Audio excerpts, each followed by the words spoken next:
Ok, chào mọi người. Hôm nay là nhà bác ở nhà chú của A Tăng có làm đám ma, gọi là ma châu.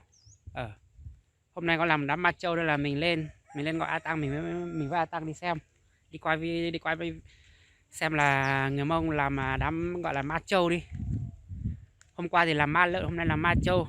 Hôm qua ma lợn mình bận mình không đi quay được nên là hôm nay làm ma châu thì mình sẽ đi, mình và A Tăng sẽ đi quay xem họ làm ma châu như nào cho mọi người xem nhé. Còn bây giờ thì là mình đi lên gọi. Bây giờ mình lên gọi A Tăng đã. Không biết là hắn ta ngủ dậy chưa? Ra ơi, Tăng dậy đi xem đám ma nào. Tăng dậy đi xem đám ma châu nào. Nhanh nào mẹ. Chú chăm chỉ quá mức rồi.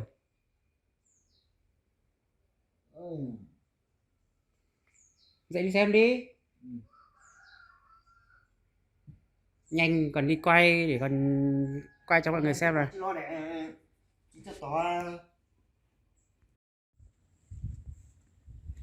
Ok mọi người, bây giờ là mình đón A Tăng, mình với A Tăng đi quay đi xem là hôm nay là nhà chú của A Tăng gọi là đám ma châu. Mình đi xem đám ma châu như nào mọi người nhé. Ở đây A Tăng làm mình phải bê như này, lên xe thì mới đi được. Ok mọi người, mình với A Tăng bắt đầu xuống, xong là tí mình quay cho mọi người xem nhé.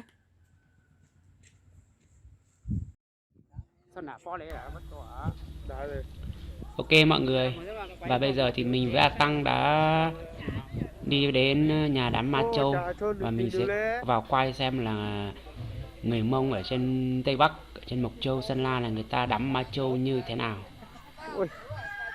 Chính xác ra gọi là đắm ma châu thì chúng ta hôm nay thì sẽ mổ con trâu và đắm ma lợn sẽ mổ lợn.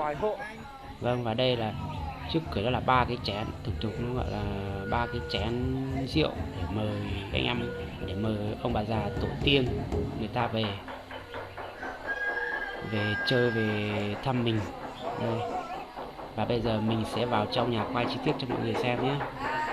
Đây đang là các ông các chú các bà già ngồi đây xem. Còn đây là cái làm lễ ma châu này thì người ta có cả một thầy thổi kèn và một người đánh cái trống này.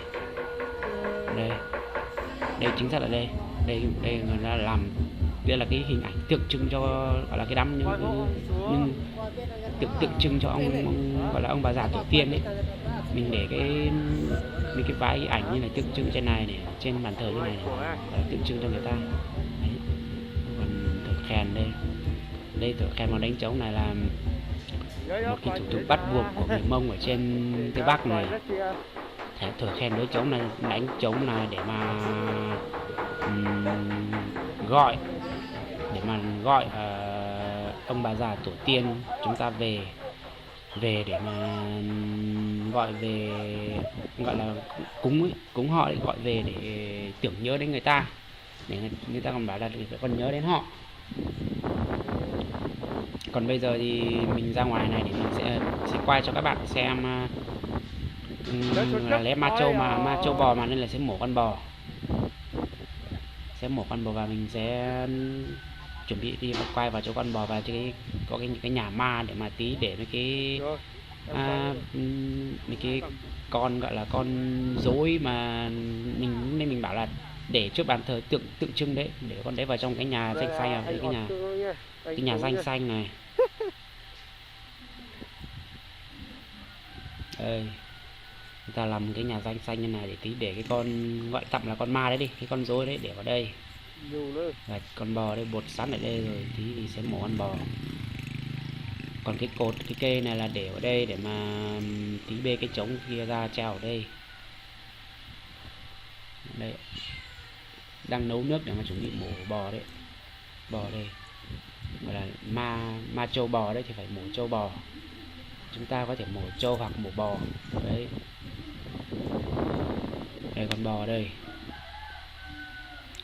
lễ ma châu bò, lễ ma châu này thì gọi là 1-2 năm mình tổ chức mình làm một lần, một nhà làm một lần.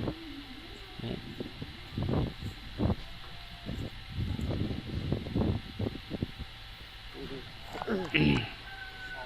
Và video hôm nay của mình thì mình sẽ tạm dừng ở đây. Mình rất là cảm ơn các bạn đã quan tâm đến video của mình và hẹn gặp lại các bạn.